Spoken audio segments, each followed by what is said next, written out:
하루에 5번 계약과 취소를 반복한 건수도 있어요. 말도 안 돼. 있어요, 진짜로. 같은 아파트인데 네. 같은 물건인데 네. 하루에 5번을 샀다 팔았다를 이렇게 신고했다가 취소하고 아마 그건 전자계약서일 것 같아요. 성동구로 치면 센트라스가 그랬어요. 지금 보여드리는 샘플 지역이 예. 날짜별로 정보점 돌파한 순서대로 보여드리는 건데 성남 분당이 여기 보면 4월 21일 날 돌파를 했거든요. 정보점 돌파를 한데 보시면 이때 폭발적으로 늘었죠. 4월달 5월달 이후에 폭발적으로 취소가 또 확 늘었어요. 평상시도 많이 늘었지만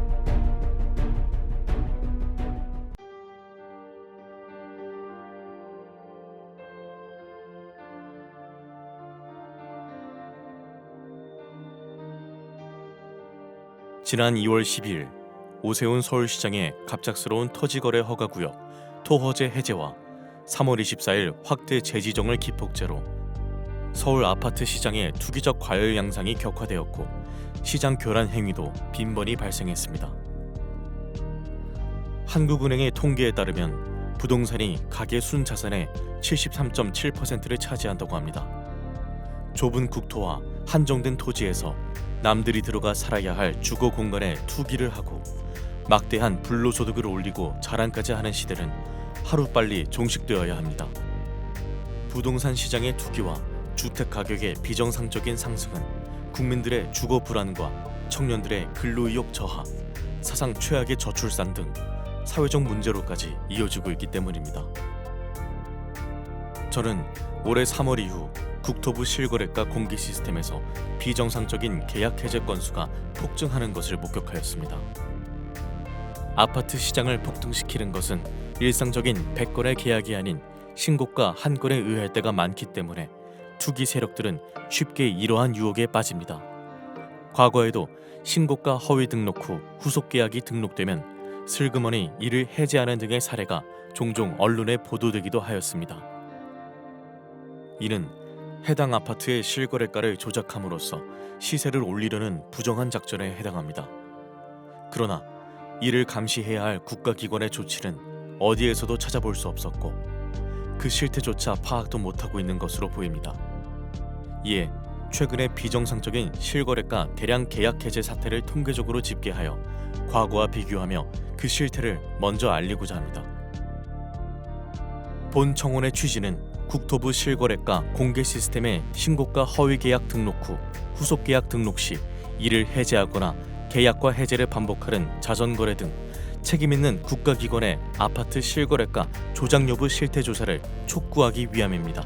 또한 허위 매물 등록과 시세 담합, 허위 계약 자전거래 등 부동산 시장을 교란시키는 작전 세력 감시를 위한 금융감독원, 증권감독원과 같은 부동산 감독원 설립을 촉구하기 위함입니다.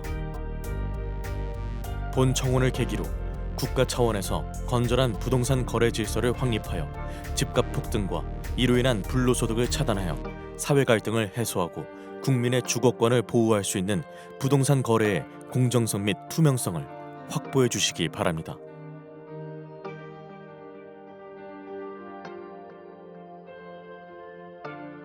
국토부 실거래가 공개 시스템에 등록된 최근의 서울 아파트 매매 계약과 해제 건수를 집계하여 과거와 비교한 특이사항은 아래와 같습니다. 올해 7월까지의 계약 해제 건수는 4,028건이 등록되었는데 그 중에서도 특히 6월에 가장 큰 폭을 기록하였습니다. 해제 사유 발생일 기준으로 6월 한 달간 1,181건이 발생하였는데 이는 데이터가 공개된 2020년 2월 이후 5년간의 월 평균 해제 건수 124건에 비해 9.5배나 되는 이상 현상이었습니다. 거래 증가를 감안하면 서울을 제외한 전국에서는 이 수치가 1.7배에 불과해 타 지역에서는 이러한 현상이 거의 발생하지 않았고 서울에서만 소위 부동산 작전이 실행되었다고 보아야 할 것입니다. 올해 들어 거래가 급증하고 전자계약 활용이 증가하는 추세에서 수정이 안 되는 단점 때문에 계약 해제 후 재신고하는 이유로 해제 건수가 폭증했을 가능성도 있습니다. 그러나 2024년 기준 전자계약 활용 비율은 5.95%에 불과해 여전히 종이계약서 활용 비율이 94%에 이르고 3일 이내 해제 비율도 3.9%에 불과해 단순 실수나 변심으로 인한 해제 건수 급증의 가능성은 적어 보입니다. 특히 서울 25개 구 중에서도 한강 벨트로 일컬어지는 지역에서 계약이 집중적으로 대량 해제되었는데 성동구는 6월에만 108건이 해제되며 지난 5년간의 월 평균 5.3건에 비해 20.5배에 이르렀으며 강동구도 99건이 발생해 19.2배에 달했습니다. 3월 이후 거래가 급증하였다는 점을 감안하더라도 도봉구 2.8배나 은평구 3.7배에 비해 이들 한강벨트 지역에서 20배 전후의 급증세를 보인 것은 일반적이지 않다는 것을 반증합니다. 서울시 외의 수도권에서도 비슷한 현상이 발견되는데 성남시 분당구에서도 6월 한 달간 107건이 해제되어 5년 월 평균인 3.8건에 비해 28.4배나 되었습니다.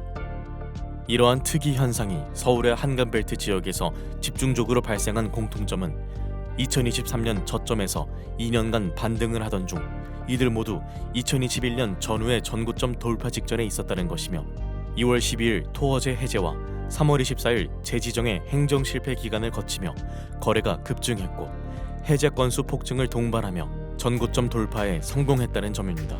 다음에 나열할 1년의 일자별 데이터를 살펴보면 이러한 계약 해제 건수 폭증과 토어제 사이에는 분명한 인과관계가 있다고 추정됩니다. 이번 대량 계약 해제 사태는 오세훈 서울시장이 직접 기획해 1월 14일 서울시청 대회의실에서 열렸던 규제 풀어 민생 살리기 대토론회에서부터 시작되었다고 생각됩니다.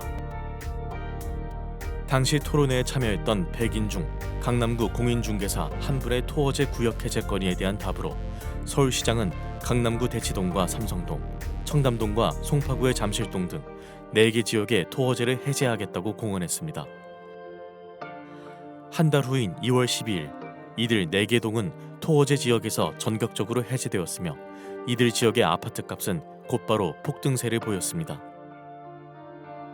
일몰제였던 토어제는 6월이면 자동적으로 해제될 예정이었음에도 불구하고 서울 아파트 거래량이 감소되었고 매매 가격도 안정되었다는 이유로 사상 최고치를 기록하며 폭등세를 보이던 토어제 지역을 신정부 출범 직전 4개월 앞당겨 전격적으로 해제한 것은 이해할 수 없는 행정이었습니다.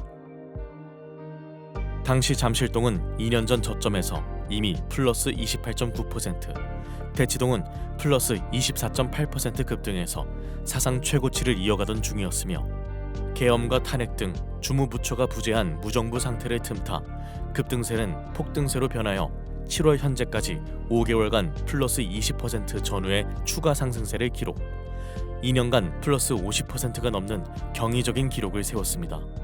그러나 2월 당시 노원구 상계동은 고점 대비 마이너스 26.5% 폭락해 있던 상태였지만 토허제 사태 이후 폭등장에서도 불과 플러스 0.3% 상승하는 데 그쳤습니다.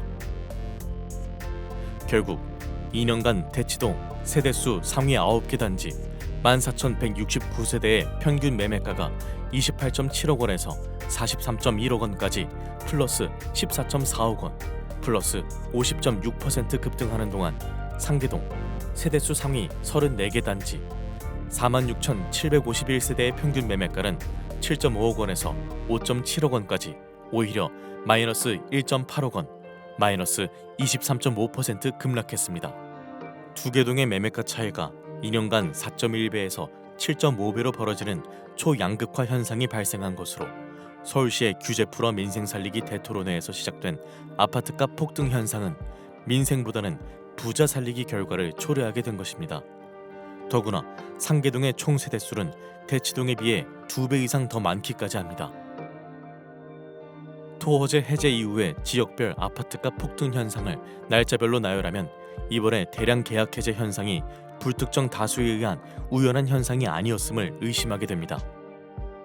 강남 3구 중 작년에 이미 전고점을 돌파한 강남구 및 서초구에 비해 송파구는 작년 8월부터 2월까지 6개월간 전고점을 못 넘으며 정체되어 있는 상태였고 거래는 줄었지만 여타 지역들도 무언가를 기다리는 듯 극심한 눈치보기 흐름을 지속하고 있었습니다.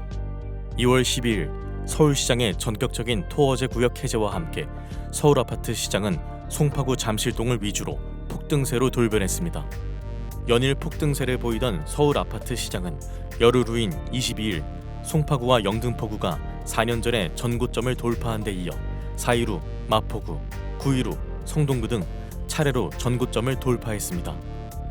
서울 아파트 시장이 폭등세를 보이자 국토부 등 정부 당국에서는 3월 24일 부랴부랴 토호제 지역 확대 재지정을 했지만 이미 전고점을 넘은 서울 아파트 시장은 거래 폭발과 더불어 추격 매수가 붙으며 걷잡을 수 없이 폭등세를 이어갔습니다. 4월과 5월에도 광진구와 강동구 등 한강벨트 나머지 지역뿐만 아니라 성남시 분당구도 속속 전고점을 돌파하는 등 이러한 폭등세는 주변 지역으로 확산세를 보였습니다. 이에 따라 6월 4주차 부동산원 주간 매매 동향에서는 주간 상승률이 성동구 플러스 0.99%, 마포구 플러스 0.98% 등 연율 플러스 50%라는 사상 최고 상승률을 기록하였고 결국 신정부는 출범 이후 처음으로 대출 총량 관리 강화라는 6.27 대책을 발표하기에 이르렀습니다. 이러한 폭등세 속에서 과거에는 전혀 볼 수 없었던 특이한 거래 현상이 목격되었는데 계약 해제 건수가 급증을 했다는 것입니다. 성동구를 예로 들면 3월부터 급증세를 보였는데 특이한 점은 1월부터 6개월간 해제 사유 발생 건수가 규칙적으로 점증했다는 것입니다.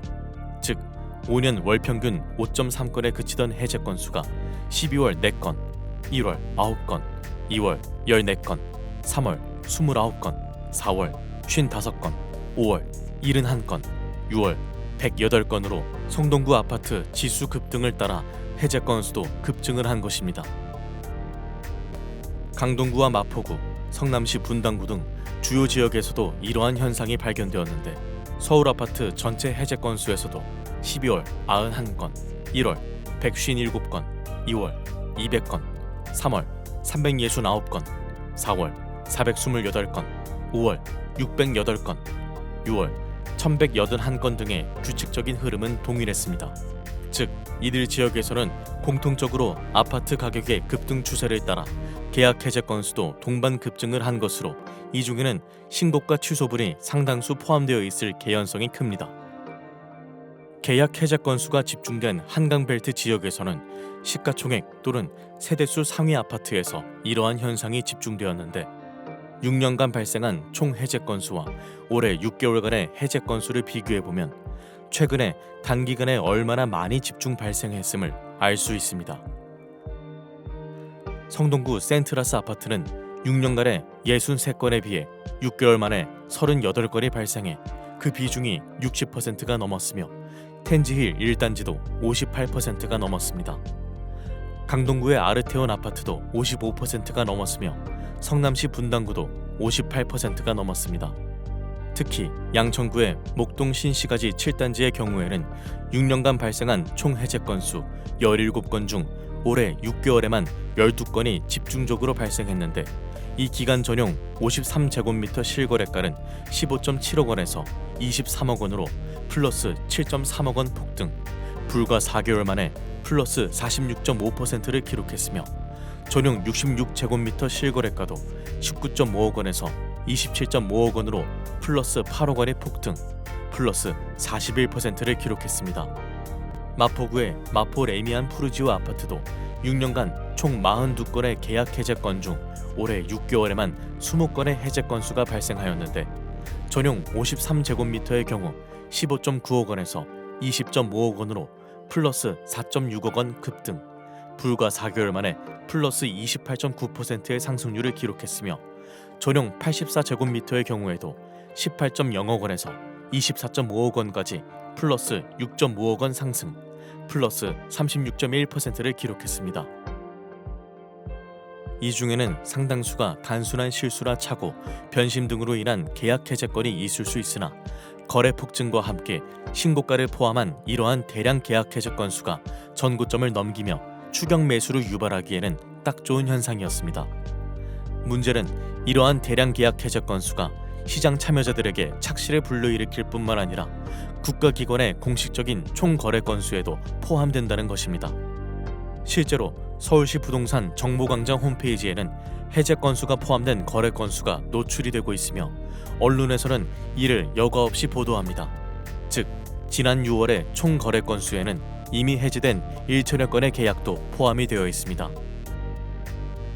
한편 올해 7월까지 서울 아파트 실제 계약 건수는 44,285건이고 해제 건수는 4,028건으로 총 해제 금액은 5조 2,500억 원입니다.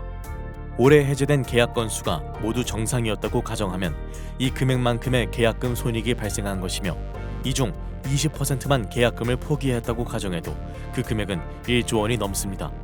그러나 7개월간 4,000건이 넘는 해제 건수 중 얼마나 실제 계약서를 썼는지, 계약금은 주고받았는지 알 수가 없습니다. 누군가 나쁜 의도를 가지고 하루에 10번씩 계약과 취소하는 행위를 반복하더라도 막을 수가 없으며 계약금 이체 없이 없었던 일로 삼아도 알아낼 수가 없습니다. 또한 실제 계약 건수와 해제 건수 중에는 특이한 차이점을 발견할 수 있는데 이번 폭등장에서 발생한 계약 해제 건수 중 주요 지역일수록 해제 금액이 실제 계약 금액보다 훨씬 더 고가라는 점입니다. 예를 들어 강남구의 올해 225건의 계약 해제 금액 평균가는 31.1억 원으로 2,517건의 실제 계약 금액 평균가 28.7억 원에 비해 2.4억 원이나 고가였습니다. 서울 아파트 4,028건의 해제 금액 차이는 142만 원으로 그 차이가 0.1%에 불과한 반면 강남구의 경우에는 무려 8.2%에 이르고 서초구와 영등포구, 양천구도 7% 이상의 큰 차이를 보였습니다. 이러한 사례로 유추해보면 대량 계약 해제 건수 중에는 신고가 취소가 상당수 포함되었음을 예상할 수 있습니다. 지금까지 올해 3월 이후 국토부 실거래가 공개 시스템에서 발생한 대량 계약 해제 사례를 집계하였으며 매매가 변동과의 상관관계를 제 나름대로 분석하였습니다. 이를 바탕으로 수많은 계약 해제 건수 중에는 신고가 허위 계약 등록 후 후속 계약 등록 시 이를 해제하거나 계약과 해제를 반복하는 자전거래로 의심될 만한 정황을 발견하였습니다. 그러나 관계 당국이 아닌 일반 시민에게는 보다 상세한 자료에 접근에 한계가 있고 위와 같은 개인 한 명의 분석만으로 실제 문제가 있다는 것을 단정짓기는 어렵습니다. 이에 저는 국가기관에 이와 같은 청원을 하는 바입니다.